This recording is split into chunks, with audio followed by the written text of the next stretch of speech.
She was the only daughter of a billionaire. At just 6 years old, she was diagnosed with a rare and aggressive cancer. Doctors said there was nothing more to do. She had only 3 months to live. No treatments worked. No hope remained.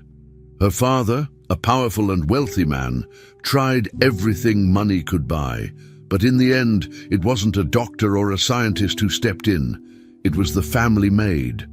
What this woman did in secret, without asking for permission and without expecting anything in return, left the father in tears. She risked everything to save a child who wasn't even hers by blood, and when the world found out, everything changed. This is the true story of how love, when it's real, doesn't need DNA, just courage. And sometimes the greatest miracles come from the most unexpected hearts. Before we continue with this story, don't forget to subscribe to the channel and like the video. Oh, and don't forget to comment below where you're watching us from. We love to know that. Emily was only 6 years old when the doctors gave her parents the news that would change their lives forever. She'd been feeling tired all the time and was getting frequent fevers. At first, her father thought it might be something simple like the flu. But after several tests, the doctors found that Emily had a rare and aggressive type of cancer. They didn't know how it had started, but it was spreading fast. Her father, Richard, was shocked and confused. He couldn't believe this was happening to his little girl. The doctors started treatment right away. She went through chemotherapy and other therapies, hoping something would work. But her condition kept getting worse. Richard was scared, but he tried to stay strong for his daughter. The hospital became their second home, and every day brought new challenges. Emily, though so young, was brave. She didn't complain much. She just wanted to feel better again. The doctors didn't give up easily. They tried every treatment they could find. When chemotherapy failed, they moved to immunotherapy. When that didn't help, they looked for clinical trials. Richard used all the money he had to give Emily the best care. He was a successful executive and had the resources, but even with all that, nothing worked. Every time a new treatment started, there was hope. But soon that hope faded when the cancer continued to spread. Richard spent long hours at the hospital and barely went to work. He sat beside Emily's bed, holding her hand, reading her stories, and watching cartoons with her. He wanted to make every day count. Deep inside, he carried a heavy guilt. His wife had died while giving birth to Emily, and now he feared he would lose Emily too. He wondered if he was cursed or if life was punishing him, but he never showed those feelings to his daughter. Emily had never met her mother. She had only seen a photo that stood on a wooden shelf in their living room. It was a picture of a smiling woman holding her pregnant belly. Richard told Emily that her mother was kind and beautiful. He shared stories about how they met, how much they loved each other, and how excited they were to meet her. Emily would sometimes stare at the photo and ask questions about her mom. She said she wished she could hug her just once. Richard always answered softly, hiding his pain. Emily seemed to understand that her mother was gone, but she never seemed angry about it. She simply accepted it as part of her life. Now, as her body became weaker, she asked fewer questions. She was losing weight and needed help to walk. Yet she still smiled when her father made jokes or when nurses brought her small toys. She tried to stay positive. Eventually, the doctors gave Richard the final news. There was nothing more they could do. The cancer had spread to most of Emily's organs. Her body wasn't responding to anything. The medical team met with Richard privately and explained everything. They told him that Emily had about 3 months left to live, maybe less. Richard couldn't speak at first. He felt numb. How could a little girl with so much life ahead be given such a short time? He asked if there was any chance, anything they hadn't tried. The doctors said no. They had done everything they could. That night, Richard sat in the hospital room with the lights dimmed, watching his daughter sleep. He tried not to cry. He thought about all the memories they wouldn't make together. No first day of school, no graduation, no wedding. It was too much to take in. But Emily, the next morning, had only one thing to ask. She didn't ask why she was sick. She didn't ask how much time she had left. Instead, she looked up at her father and said, "Can I have a birthday party?" Richard was surprised. He didn't expect that. Her birthday was coming in a few weeks. He asked her why she wanted one. Emily said she had never had a real party before. She wanted balloons, cake, music, and her friends from school. She wanted to wear a pretty dress and dance. Richard nodded and promised he would make it happen. He told her it would be the best party ever. That same day, he started making calls. He spoke to the hospital staff, his friends, and the school. Everyone agreed to help. If Emily wanted a birthday party, then that's what she would get. Richard wanted to give her something special, a day that was only about joy, without pain or sadness. As the days passed, Emily's condition continued to decline, but she remained excited about her birthday. She talked about the cake flavors she liked, the kind of music she wanted, and the games her friends could play. Her father watched her closely, amazed by her strength. Even though she was tired and in pain, she smiled whenever someone mentioned the party. The hospital allowed Richard to use one of the larger rooms for the event. Nurses and doctors helped decorate it with colorful balloons and streamers. Emily chose a princess theme. Her favorite color was purple, so everything was in shades of purple and pink. Friends from school made drawings and cards. One of her nurses brought in a small crown for her to wear. Emily laughed when she saw it. She said she would be the queen for one day. As the date approached, Richard felt a mix of happiness and sorrow, knowing what the party really meant. Since the day Richard's wife passed away, everything inside the mansion changed. The house, once full of life, became quiet and cold. Every corner felt empty. The laughter that once filled the rooms was gone.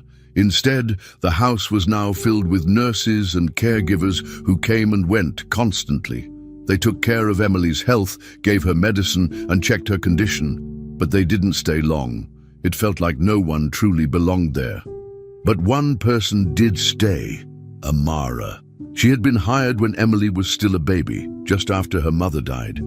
At first, she was only supposed to help with cleaning and some basic housework, but over time, Amara started doing more. She helped feed the baby, rocked her to sleep, sang lullabies, and stayed by her side when she cried. She didn't just work there. She became a part of Emily's life, someone who never left. As Emily grew up, Amara became her constant support. She was there in the mornings, helping Emily get dressed and preparing her breakfast. She made sure Emily brushed her teeth and tied her shoes. When Emily had nightmares, Amara would sit with her, hold her hand, and calm her down. She read stories at bedtime and made up silly songs to make Emily laugh. The bond between them grew stronger each day. Richard noticed it, but he never tried to stop it. He was often busy with work, trying to manage everything on his own after losing his wife. He didn't have the time or energy to be present all the time.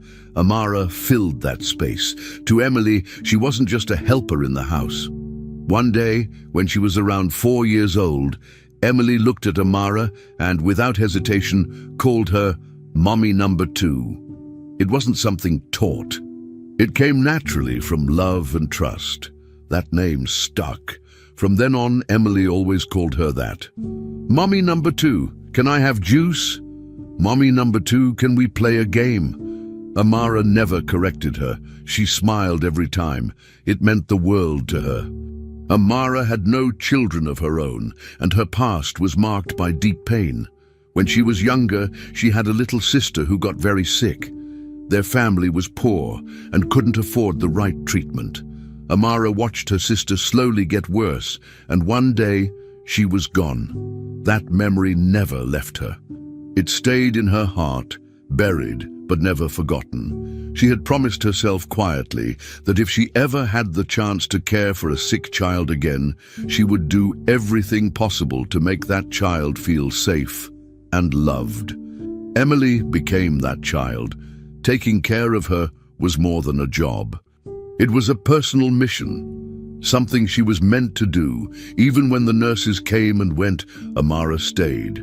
Some caregivers were good at their jobs, others were distant, but Amara was different.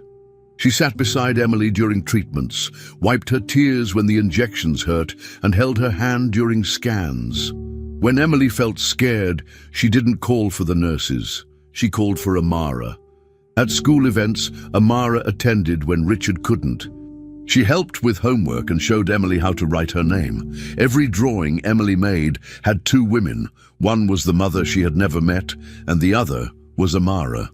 The photo of her real mother still sat on the shelf, but it was Amara who kissed her goodnight, brushed her hair, and made her favorite meals. Richard sometimes struggled with this.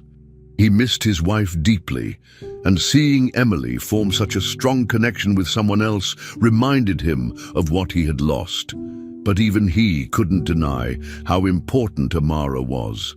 Richard had set clear rules when Amara was hired. She was not family, she was staff. She had her own room in the house and followed a schedule, but those rules faded over time. No boundary could hold back the love growing between Amara and Emily. What started as a working relationship became something unspoken but strong. Amara didn't ask for special treatment. She didn't demand to be seen as more than an employee, but she acted like a mother because that's what Emily needed. And Richard, though silent about it, became grateful for her presence. He saw how Emily smiled more when Amara was around. He noticed how calm she became. Amara filled the emotional space that no one else could. She gave comfort not only to Emily, but to the whole house. Her presence made the mansion feel less like a hospital and more like a home again, even with all the sadness surrounding them. Everything Amara did came from the promise she had made years ago. She had failed to save her sister, but she would not fail with Emily. Every medicine given, every meal cooked, every story told was her way of keeping that promise. She knew she couldn't cure the cancer, but she could give Emily joy, love, and peace. Amara believed that love made pain easier to carry. She would sing softly when Emily couldn't sleep and sit beside her during the hardest days. Emily trusted her completely. In Emily's eyes, Amara was a second mother, not by blood but by choice and by care. That bond became unbreakable. Even as the days grew darker and the doctors gave grim updates, Amara didn't leave. She stayed strong because she had made a promise, and Emily had become that promise, living and breathing. She was the reason Amara kept going, and she would not let go. On the day of the birthday party, the house looked very different than usual. It wasn't fancy or full of expensive decorations, but it was warm and cheerful.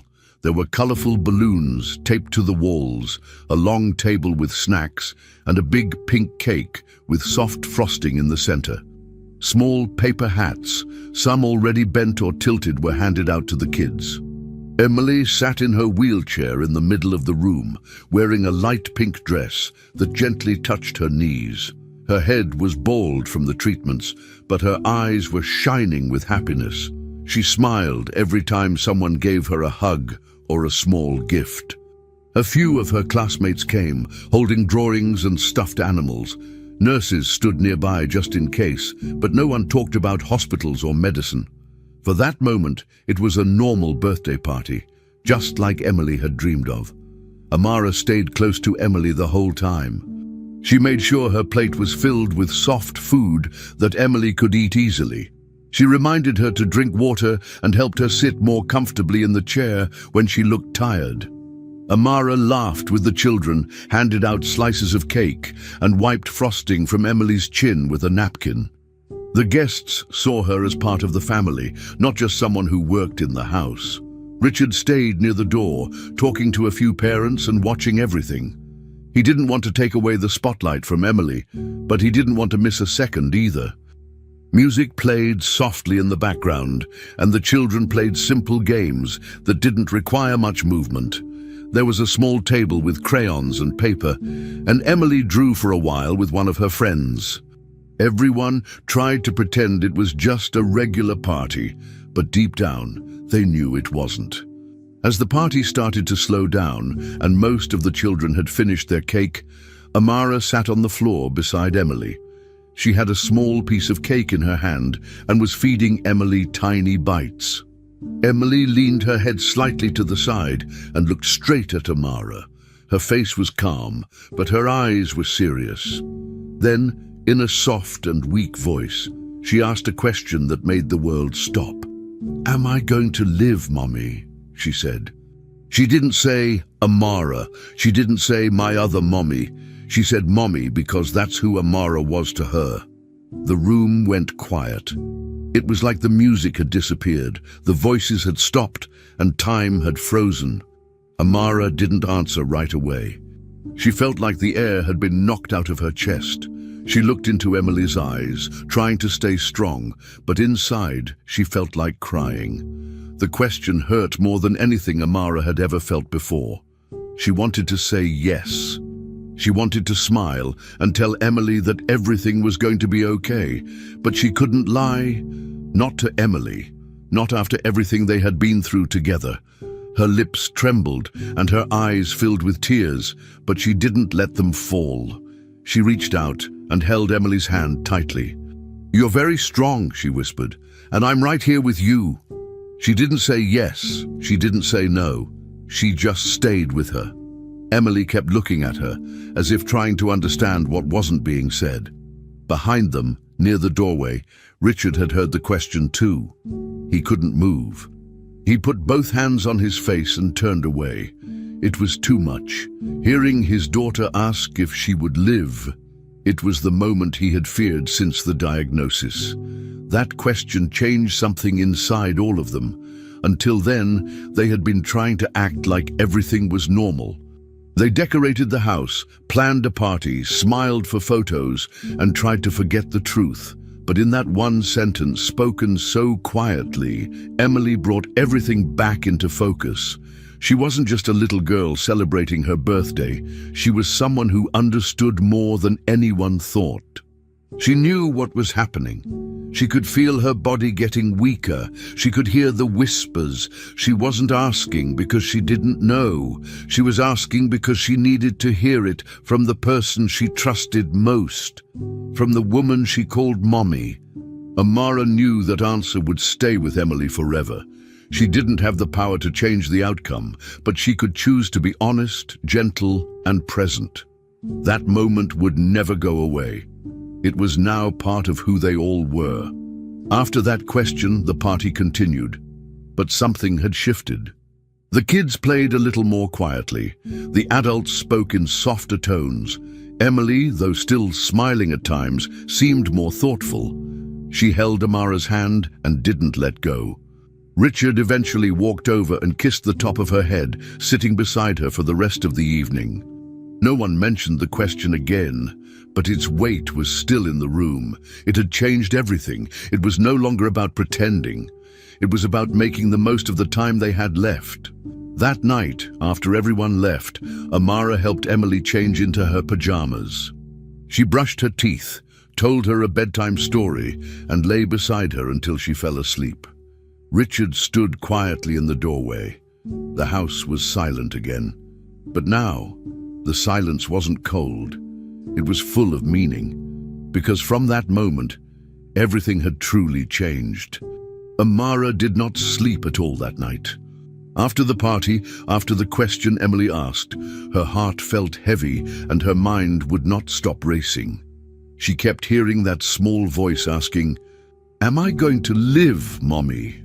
No matter how many times she closed her eyes, it came back. Lying in her bed, staring at the ceiling, Amara felt something rise inside her, a need to act. She couldn't accept doing nothing. She needed to try something, anything, even if it seemed impossible. So she got up, made some coffee, and turned on the old laptop that was kept in the kitchen drawer. She started searching online. At first, it was general, new treatments for cancer, experimental medicine, clinical trials. Then she read about cases in other countries, about families who had traveled for help. Some stories were sad, some gave her a bit of hope, but she was looking for a miracle. As the hours passed, Amara narrowed her search. She began reading about organ donations and transplants. She learned that in some rare cases, part of a liver could be taken from a living person and given to someone who needed it.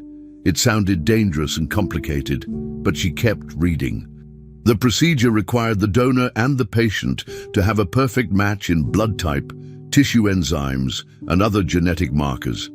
It usually worked best between family members. Amara knew she wasn't related to Emily, not by blood, but something inside her told her not to stop. She found a clinic nearby that did compatibility tests and offered liver transplant support. The next morning, without telling Richard or anyone else in the house, she made an appointment. She told the nurse she was doing it for someone very special. She wasn't sure they would even run the test, but they did. Then, all she could do was wait. Waiting for the result was painful. Amara went back to her daily routine, helping Emily, cooking meals, folding laundry, and cleaning rooms. But her mind wasn't focused. Every hour felt like a week. She checked her phone constantly, hoping for an email or call. A few days later, she received a message from the clinic asking her to return. Her heart beat faster than ever. She took a deep breath, told Richard she needed a personal day off, and left the house early. At the clinic, they handed her a white envelope with her name on it. She opened it with shaking hands. The numbers and words inside didn't make sense at first. Then the doctor entered and explained it all in a calm voice. Amara was a full match, perfect blood type, perfect enzymes. Everything needed was there. She sat still for a long time, not saying a word. It didn't feel real, but it was. Tears filled her eyes. She couldn't believe it. The doctor said it was extremely rare, especially between people who weren't blood relatives. But the results were clear. Amara's liver could help Emily, maybe even save her. She thought about what that meant. The surgery was risky. She could face health problems after, but none of that scared her. What scared her was losing Emily without trying. She thanked the doctor and left the clinic holding the papers close to her chest. She didn't know what to do next. She was just a housekeeper. Would they even allow her to donate? Would Richard agree? Would the doctors approve? A small voice in her mind said no. Rules, systems, procedures. But she also knew something stronger than all of that. Love. She didn't care what the world saw her as. She knew what she felt. Emily wasn't her boss's daughter anymore. Emily was her child. Amara went home and sat alone in her room. She stared at the walls and thought deeply. If she told Richard, he might say no. He might think she was acting emotionally or trying to cross a line. But Amara wasn't acting out of impulse. She had cared for Emily for years. She had seen her first steps, held her during fevers, calmed her after nightmares, and sat beside her during hospital visits. That was not just a job, that was a mother's role. And now she had a chance to give something no one else could. It wasn't about duty anymore. It was about love, about doing what needed to be done. Amara made up her mind. She would go to the hospital alone and speak to the transplant team. She would fight for the chance to give her part of her liver to Emily. If they said no, she would keep trying. She was not stopping. She knew it wouldn't be easy. Hospitals had rules, legal systems had forms. Richard had authority as the legal guardian, but Amara was ready to push through every wall. Emily wasn't a patient to her. She wasn't a job. She was a daughter, not by birth, but by bond. Amara knew that parents make sacrifices. Some give time, some give money, and some, like her, would give a piece of their own body if it meant their child could live. She folded the test results carefully and hid them in a drawer. For now, she would keep them secret until she found the right moment. She took a deep breath and looked at a photo of Emily on her dresser. "I'm not going to let you go," she whispered. "Not without a fight." In her heart, she had already made the decision. The impossible was no longer a barrier. It was simply the next step. Amara walked into the hospital that morning with a mix of fear and determination. She had the envelope with her test results folded neatly in her bag. Her hands were sweaty and her heart was beating fast, but she knew she had to try. She sat across from two doctors in a small office and told them everything. How she had cared for Emily since she was a baby, how she had gotten tested in secret, and how the results showed she was a perfect match. She explained she was ready to go through with the transplant. She didn't want money or recognition. She only wanted Emily to have a chance, but the doctors interrupted her before she could finish. They said no. They told her that hospital policy didn't allow transplants from people who had no legal or blood connection to the patient. It didn't matter that she loved Emily. Rules were rules. Amara was stunned. She tried to explain again, thinking maybe they didn't understand. She told them how Emily called her Mommy Number 2, how she had raised her, how this wasn't about being a worker, it was about being a mother.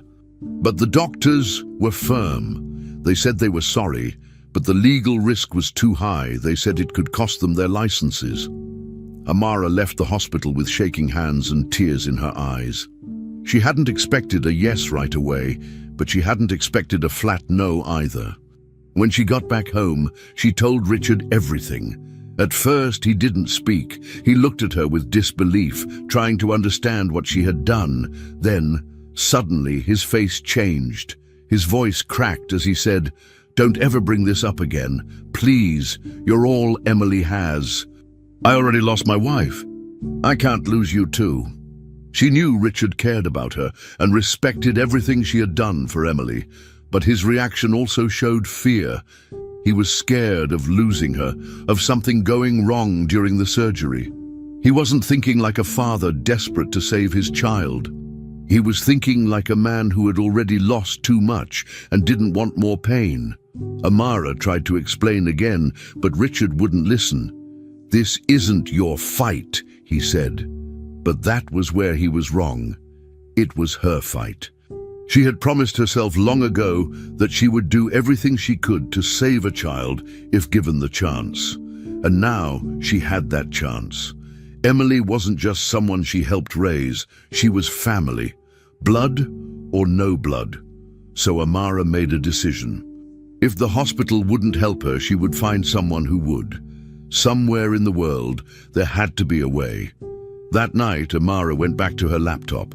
She sat on the floor of her bedroom, the test results beside her, and began to search again. This time, she didn't look for local options.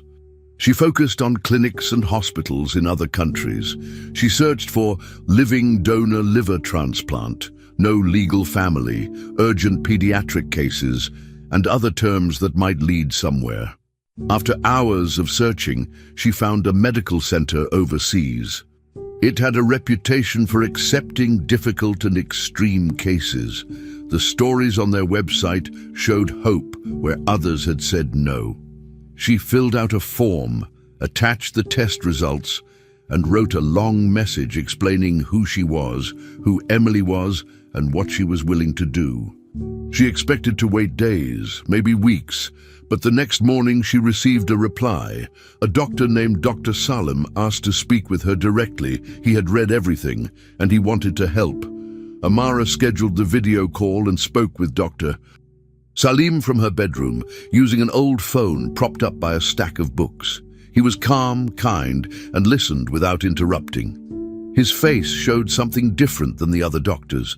When she finished, he paused for a long moment before speaking. Then he told her something she didn't expect. He had lost his own daughter years ago to liver disease. She had been on a transplant list for months, but died before a donor was found. Since then, he had dedicated his life to saving other children.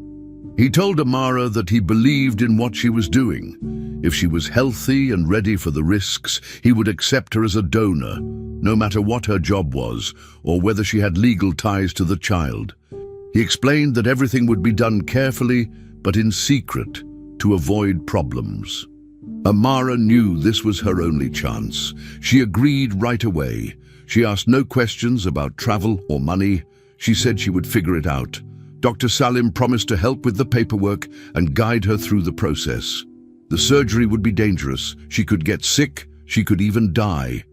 But none of that scared her anymore. What scared her was letting Emily slip away without trying everything. She didn't tell Richard yet. She knew he would try to stop her again. This time, she wasn't asking permission. She was making a choice a mother makes. She kept the plan to herself, carefully organizing each step. She would need time, courage, and luck, but one thing was certain. If she didn't do this, she would never forgive herself. She looked at a photo of Emily on the wall and whispered, "I'll do this, baby, no matter what." And she meant it. With Richard away on an international business trip, Amara knew this was her only window to act. She had already prepared everything in secret. The documents were signed, the travel plans confirmed, and the hospital overseas was ready. She waited until the second day of Richard's trip to move. That morning, she packed 2 small bags, one for herself and one for Emily. She told the staff at home that she was taking Emily for a private health consultation, which didn't raise suspicion because she was always involved in the girl's medical care. A trusted nurse who was aware of the real plan helped her arrange transportation. The flight was long and tense. Emily was tired but calm. She didn't understand everything, but Amara told her they were going somewhere special to get help. They arrived late at night, and the foreign medical team greeted them at a quiet private wing of the hospital. Amara checked into the hospital under false names, as instructed by Dr. Salim's team, to avoid attention or interference. Everything was handled with precision. Doctors examined both Amara and Emily once again to make sure everything was still in order. The surgery was scheduled for the next day. Amara barely slept that night. She sat beside Emily's bed, brushing her fingers through the child's hair as she watched her sleep. Emily still didn't know the full truth. She only knew that Amara had promised to do something to help. Before dawn, Amara wrote a short letter and sealed it in an envelope. She placed it under Emily's pillow. It said, "If I don't wake up, know that Mommy said yes."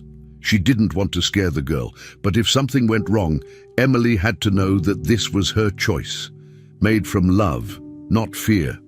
Her mind was calm. She was ready.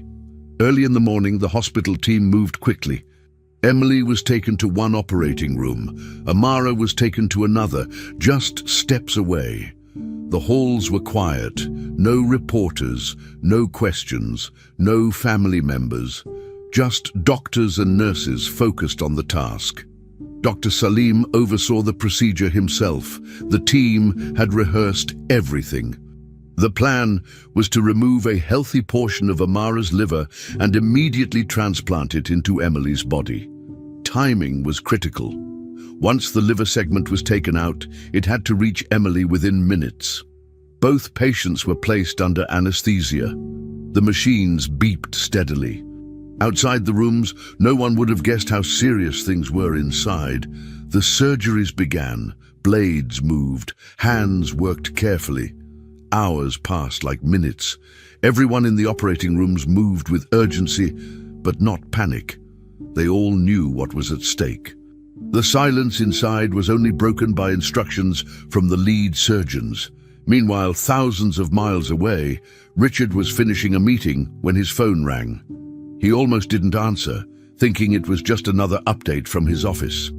But the number was unknown, and something told him to pick up. The voice on the other end was from the international hospital. The woman spoke calmly, but seriously. "Your daughter is currently in surgery," she said. Richard stood up so quickly that his chair fell over. He didn't understand. "What surgery? What hospital?" The nurse gave him the full name and location. She mentioned Amara's name, and that's when Richard realized what was happening. His heart dropped. He hung up and booked the first available flight, not even stopping to pack properly. He didn't care how long the flight was. He didn't care what it cost. All he could think about was Emily and Amara. He had told her not to do this, and she did it anyway. By the time Richard landed, the procedure had already ended.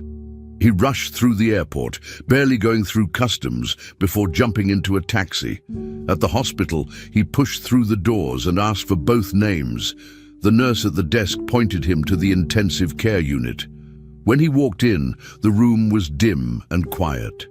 There were 2 beds. One held Emily, sleeping peacefully, her tiny hand wrapped in a bandage. The other bed held Amara, still unconscious, pale but alive. Machines hummed quietly beside them. Richard walked between the beds, stunned. He stood there, taking in the scene. It was the first time he had ever seen what true sacrifice looked like, not in words, but in action. Emily's heartbeat was steady. Amara's vitals were stable. 2 hearts that once only shared affection now shared something deeper. Blood. Richard felt tears run down his face. No words came out. He just watched. Richard sat between them for hours. Nurses came and went. Doctors updated him with cautious optimism. The transplant was successful. Both patients were still recovering, and the next few days would be critical. But for now, things looked good. Richard read the letter Amara had written. He opened it with shaking hands. "If I don't wake up, know that Mommy said yes." The words hit him harder than anything else ever had. He finally understood the depth of what Amara felt. She hadn't done this for gratitude or approval. She did it because she truly was Emily's mother, not by law, not by blood, but by love and action. Richard sat back in the chair, holding both their hands, and for the first time in a long time, he felt something close to peace. He saw what no one else had seen before. In that room, there were no titles or roles, just 2 hearts connected, now forever, by the same blood. After 13 long hours inside the operating room, the doctors finally stepped out. Their faces were serious and tired, but there was something different in their expression, something calm and quietly hopeful. They had done everything they could. The lead surgeon removed his gloves and gave a slow nod to the nurse waiting in the hallway. Richard, who had been sitting on a bench just outside the room, stood up quickly. He looked at the team, searching for a sign, afraid to speak. The doctor approached him and said, "The surgery was a success." Richard froze for a second, trying to process the words. The liver transplant had gone well. Emily's body had accepted the new organ, no signs of rejection so far. Her breathing was steady, her fever was starting to drop, and her heartbeat was strong. Everyone knew this was only the first step, but it was the step they had all prayed for. Emily was moved into the recovery unit, surrounded by machines and soft blankets. Nurses checked her every few minutes. She looked peaceful, as if simply asleep. On the other side of the hallway, Amara was in a separate room. Her surgery had also ended, but her condition was more fragile. Doctors had placed her in an induced coma to help her heal slowly. The trauma of the operation was intense, and her body needed full rest. Richard visited both rooms, walking back and forth with tired steps. When he entered Amara's room for the first time, he couldn't hold his emotions. He looked at her pale face, the wires, the machines, the silence. He dropped to his knees beside the bed. She had done something no one else even considered. She gave away part of her body for a child she didn't give birth to. For Richard, this was no longer just loyalty. It was love, real and complete. The next few days were slow and emotional. Nurses moved carefully, checking signs, adjusting medications. Doctors spoke in calm voices, explaining what could happen next. Every hour mattered. Richard barely left the hospital. He stayed in the waiting rooms, drank bad coffee, and read the same pages of a book without understanding any of it. On the third morning, something happened. A soft voice called out from the bed, "Daddy?" It was Emily. Her eyes were half open, and her voice was weak but clear. Richard rushed to her side. Her cheeks had color. She blinked slowly, then smiled. "Can I have cake?" she asked. Richard laughed and cried at the same time. He couldn't believe it. The doctors came in and checked her. Her body was responding better than expected. Her recovery had truly started. But soon she looked around and asked, "Where's mommy number 2?" And that question hit Richard harder than anything else that week. He sat beside her, holding her hand, but didn't know what to say. He thought about telling her the truth, but the words wouldn't come out. How could he explain to a child that the person she loved most in the world was still asleep and might not wake up soon? So he just said, "She's resting, sweetheart. She's very tired." Emily nodded, trusting him. But Richard knew he couldn't hide the truth forever. That afternoon, he went back to Amara's room and sat beside her again. He told her everything. He spoke out loud even though she couldn't hear him, or maybe she could. He told her how Emily smiled, how she asked for cake, how she wanted to see her. He said thank you over and over again. He held her hand and stayed there for hours, just listening to the soft rhythm of the machines.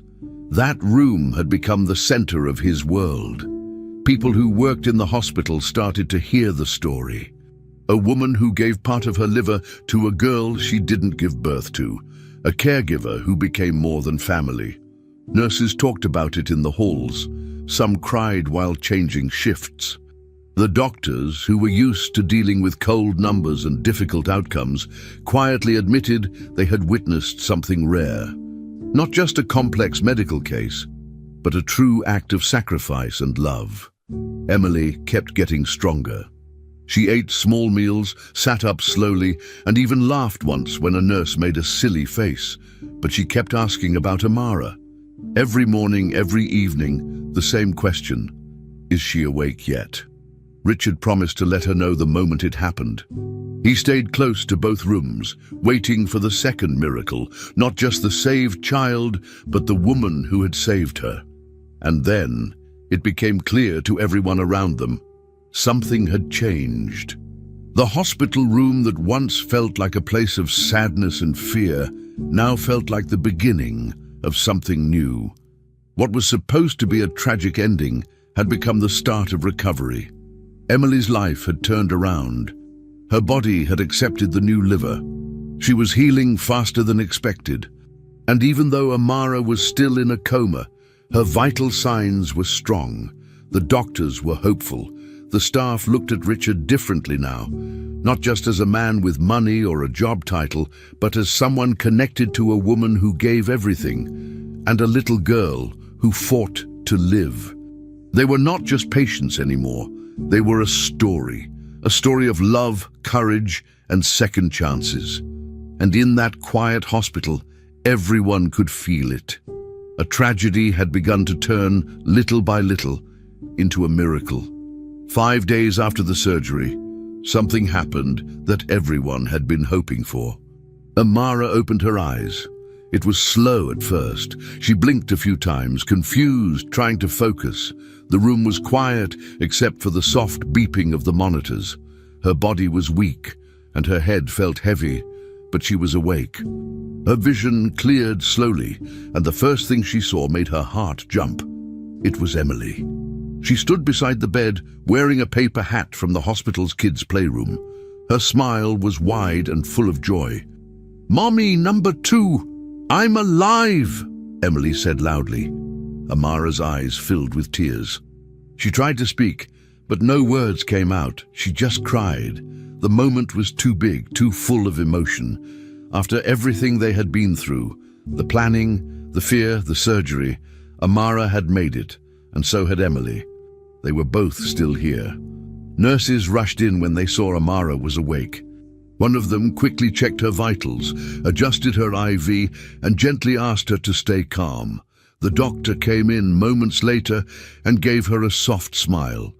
He explained that the surgery had gone as well as anyone could hope. Her body had reacted positively. She would need time to recover, but the most dangerous part was over. Emily had been visiting every day, sitting beside Amara, waiting for this exact moment. She had drawn pictures, told her stories, and even fallen asleep in a chair once. Now, seeing her awake made Emily even more energetic. "I told everyone you were just resting," she said proudly. Amara couldn't stop crying. Her arms were too weak to hug, but she reached out her hand and Emily grabbed it with both of hers. They stayed like that for a long time, not talking, just holding on tightly. Later that day, the doctors brought in new test results. This time, they were not just about the liver transplant. They were checking something bigger, how Emily's body was responding now that her liver was working. The results made everyone pause. The cancer, which had once been spreading fast, was now shrinking. The new liver was not just functioning, it was helping the medications finally work. The treatment was doing what it hadn't been able to do before. It was a medical surprise. No one had expected such a quick response. The medical team was cautious but excited. They said they had hope now, real hope. Emily was still sick, and there was still a long road ahead. But for the first time, the road didn't lead straight to the end. Amara listened quietly as they explained everything to Richard. She felt relief, like a heavy load had been taken off her chest. Her sacrifice was working. That evening, Richard came into Amara's room, alone. He was holding something in his hand. The letter she had left behind. It was folded and slightly wrinkled, but he had read it more than once. He stood by her bed, looked down at her for a moment, and then slowly sat in the chair beside her. His voice was low. "You saved the only person who gave me a reason to keep going," he said. "I don't know how to thank you." Amara blinked slowly, still tired, but her eyes filled with tears again. She didn't need thanks. She had never done this for recognition. She didn't ask for permission or praise. She had done what she felt in her heart. Richard stayed by her side for a while, talking softly about Emily, about the recovery, about what could come next. For the first time, he didn't speak as a boss. He spoke as a father. Word about what happened began to spread. First, it was inside the hospital. Nurses told other nurses. Doctors shared the story in the staff lounge. Then someone from a local clinic mentioned it to a reporter. Soon, newspapers and blogs picked it up. The nanny who gave part of her liver to save a child. Headlines like that started to appear. Journalists called the hospital. A few even waited outside hoping for a picture or an interview. But Amara wasn't interested in any of that. She asked the staff to keep her recovery room private. She didn't want lights, microphones, or strangers asking questions. Every time someone mentioned the story, she would say the same thing. "I don't want to be famous. I just want her alive." To her, this wasn't a miracle to be told on the news. It was a personal choice, a quiet act of love, nothing more. Inside the hospital, the atmosphere had changed. Nurses smiled more. People who passed Amara's room often peeked in with admiration. But she didn't care about any of that. Her eyes were always on Emily. She watched her play with a toy, eat a small meal, or draw on paper with crayons. Emily laughed again. Her face had color again. She was recovering. That was all that mattered. Amara, though still tired and in pain, felt full inside. She had done what she came to do. She had given Emily a new chance. It wasn't over, the fight wasn't finished, but the future no longer looked like a dead end. Richard stood at the door one morning, watching the two of them together. He didn't say anything. He didn't need to. Everything had changed, and everyone knew it. And as Amara held Emily's hand, she smiled and thought, "This is enough. This is what I wanted." What started as a few quiet whispers in the hospital became national headlines. Soon, international news channels picked it up. Television shows, websites, and social media platforms were all talking about the same thing. The woman who donated part of her liver to save a child who wasn't biologically hers. News anchors called it an act of pure love. Interviews were requested. Magazine covers displayed illustrations of Amara and Emily, even though Amara had never posed for a photo. Campaigns for organ donation were launched, inspired by the story. In just a few days, the case became a global conversation. People from different countries sent letters, messages, and even small gifts. Amara was mentioned in medical conferences. The act of one woman had reached millions. But while the world watched, talked, and debated, Amara stayed quiet, choosing to focus not on fame, but on Emily. As the attention grew, so did the public discussion. Doctors around the world spoke out. Many praised the act, calling it brave and selfless. Some said it reminded them why they became doctors in the first place. But others raised questions, not about Amara, but about the systems that had failed before her.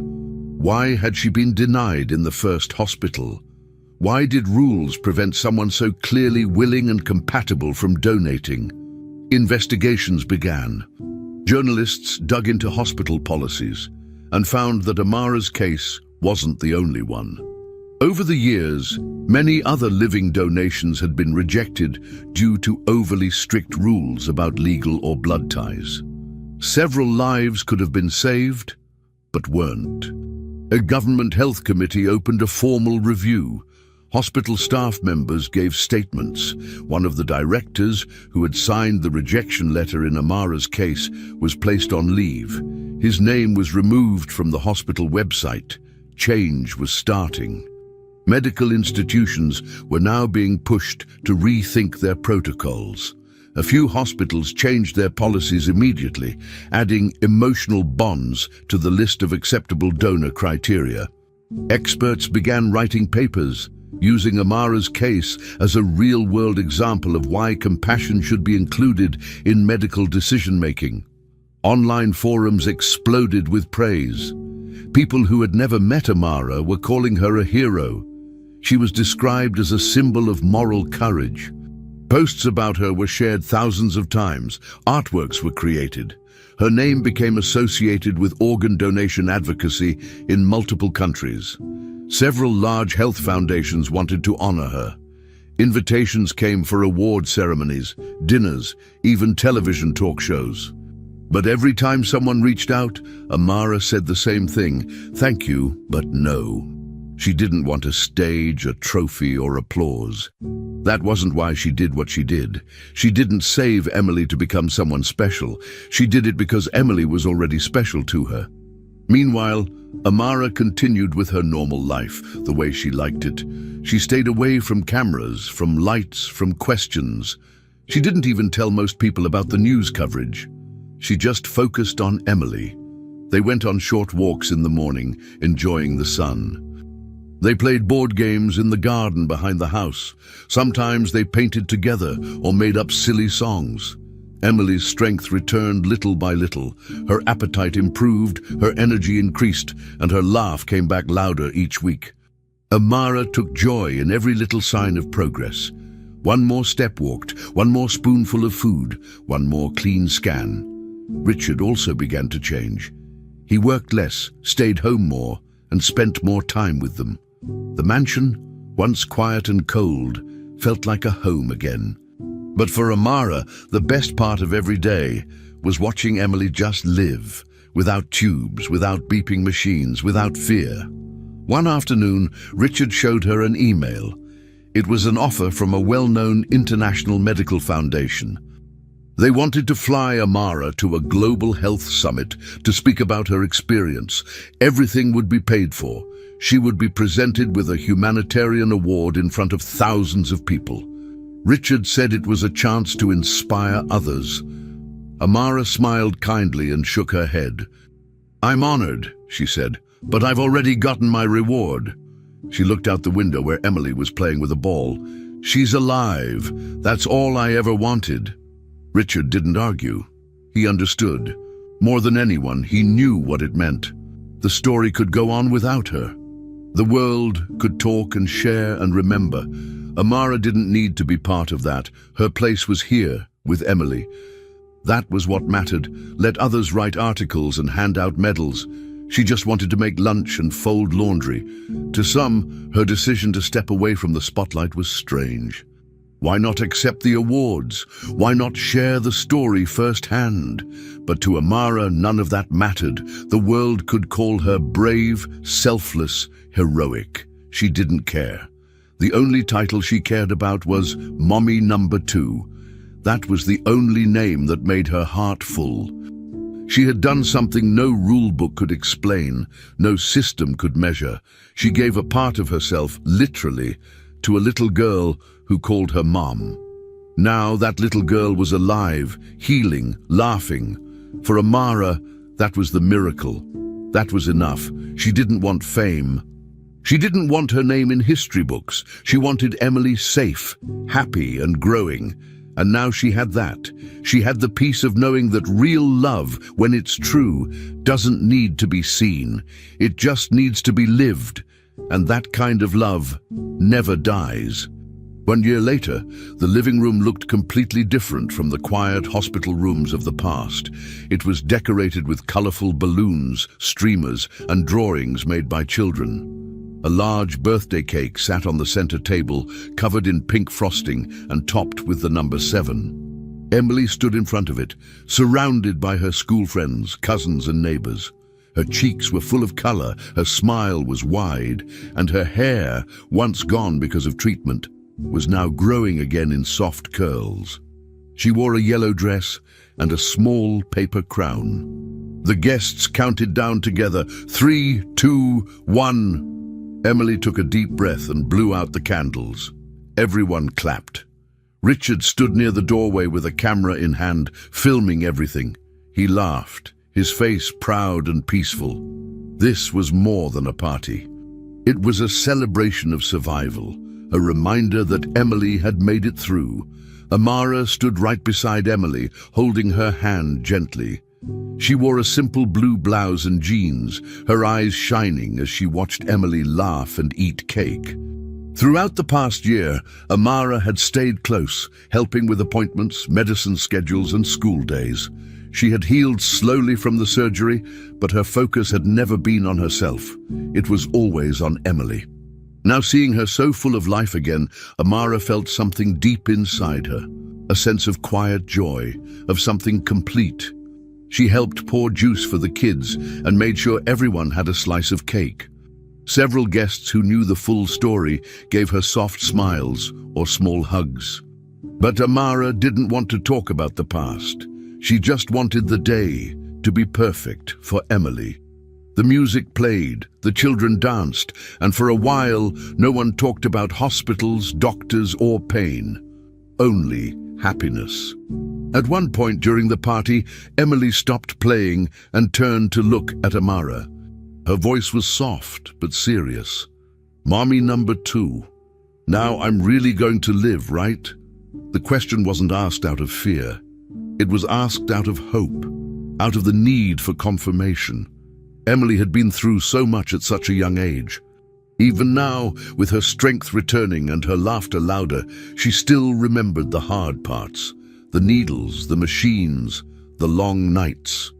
Amara knelt down slowly, her knees aching a little, and brought her forehead to touch Emily's.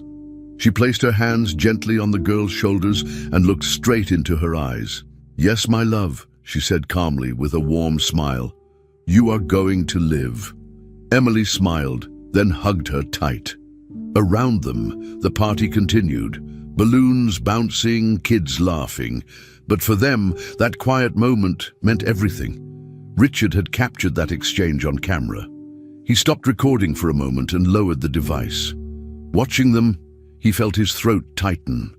In the past year, he had changed too. After almost losing Emily and witnessing Amara's sacrifice, he'd become a different kind of father.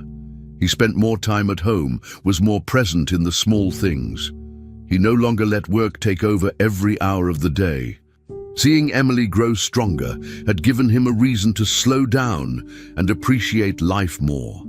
He had also grown closer to Amara. Their connection, once based on employer and employee roles, was now built on trust, respect, and something that didn't need a name. He knew she had saved his daughter, not just with surgery, but with love. And today, he didn't see two people standing by the cake. He saw a family, a real one, formed not by blood, but by choice. As the party continued, people moved in and out of the house. Some brought gifts, others stayed for cake and snacks. Laughter echoed through the halls, and music played from a small speaker on the table. In the living room, something special stood near the bookshelf. A simple wooden frame, placed carefully next to a family photo. Inside the frame was the letter Amara had written before the surgery. "If I don't wake up, know that Mommy said yes." Richard had decided to display it where it could be seen, not for attention, but as a reminder. Every person who read those words understood what they meant.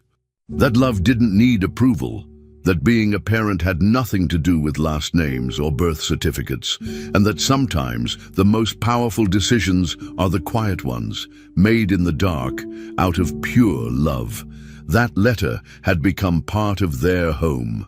As the sun began to set, the kids sat in a circle opening presents. Emily laughed out loud as she unwrapped a puzzle, a doll, and a drawing kit. Amara sat on the couch nearby, watching her carefully. Every laugh, every hug, every little joke between the children felt like a gift. Emily wasn't just alive, she was living, fully, loudly, happily. And that was everything Amara had ever wanted. She didn't need medals, praise, or stories written in newspapers. She had already received the only reward that mattered. Her daughter of the heart was here, growing, smiling, dreaming. The fight had been worth it, the pain, the fear, the risk, all of it. Because in the end, the answer to Emily's question was now a promise. Yes, you will live. And nothing could be more true. The room was full of light, and the letter in the frame kept reminding everyone, love, real love, is enough. Finally, we've reached the end of this story. I'm extremely happy that you've made it this far. Thank you very much for watching. Comment below what you thought and what was the best or worst part. Don't forget to subscribe. Until next time.